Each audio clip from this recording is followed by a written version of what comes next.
या तो मुझसे शादी करने के लिए हाँ करो या मेरे जनाजे में शरीक होने के लिए तैयार हो जाओ। किसी और को पसंद करती हूँ। अम्मी अनुषे को तुम मेरा पीछा करते करते यहाँ भी आ गए हो? सीरियसली? ये खुश क्या हुआ है? मैं किसी को पसंद करती हूँ यार। अब तो जो होना था हो गया ना। तुम दोनों की शादी में जल्दी कर दूंगी। अम्मी अनुषे बात करेगी ना उस लड़के से? उतनी ही जल्दी बैठ भी जाते। एक बात तो बताओ, क्या तुम दोनों एक दूसरे को जानती तो यहाँ? अनुषे ऐसी नहीं है अम्मी। सोच लिया मैंने। अपने काम से आया था और अब जा भी रहा हूँ। क्या तो कल हम निकाह करेंगे या फिर आखिरी बार मेरा चेहरा देखने जरूर आना? अब क्या करूँ मैं? कैसे समझाऊं अम्मी को कि मैं वहाँ शादी नहीं कर सकती जहाँ वो चाहती है, मैं किसी और। मोहब्बत का उबाल ना बासी कढ़ी की तरह होता है, जितनी जल्दी ऊपर आता है ना। खुशफहमी अपने दिल से निकाल दो। तुम इतनी भी खूबसूरत नहीं कि तुम्हारा पीछा करूँ।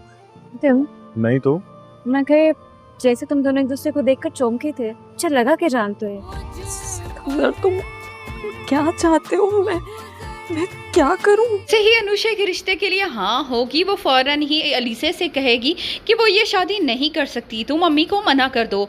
मगर अलीसे यही कहेगी कि अब बहुत देर हो चुकी है, हम ये सब कुछ नहीं कर सकते। लेकिन अनुषा बार बार जिद करेगी, तभी उनकी माँ सुनकर आ जाएगी और वो अनुषा को थप्पड़ मार देगी कि ऐसा कभी भी नहीं हो सकता, अब तो मैं जल्द अज जल्द तुम्हें इस घर से रुखसत करके ही रहूँगी।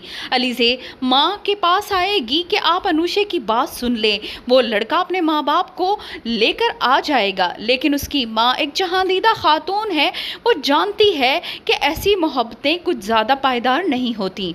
लेकिन अनुषा को सिकंदर जिस हद तक ले जाएगा वो तो अनुषा के लिए बहुत ही बुरा साबित होने वाला है।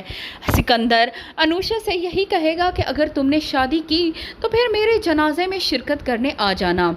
मैसेज करने के बाद अनुषा जब देखेगी कि सिकंदर का कोई रिप्लाई नहीं आ रहा तो फ़ौरन भागी भागी वहाँ पर जाएगी जहाँ उसे सिकंदर ने बुलाया था। सिकंदर को इस तरह बेहोश देखकर वो परेशान हो जाएगी। सिकंदर की तो ये चाल है ताकि अनुषा कोर्ट मैरिज के लिए राज़ी हो सके और आखिरकार अनुषा कोर्ट मैरिज के लिए राज़ी हो ही जाएगी। दूसरी तरफ हमज़ा है जिसकी हर दफ़ा ही मुलाकात अलीसे से हो रही है। वो जहाँ भी जाता है अलीसे को पहले से वहाँ मौजूद पाता है। दोनों ही एक दूसरे को देखकर चौंक जाएंगे और हमज़ा को देखकर अलीसे को भी गुस्सा आएगा कि आखिर ये शख्स हर उस जगह पर क्यों होता है, क्या ही वो उसका पीछा कर रहा है।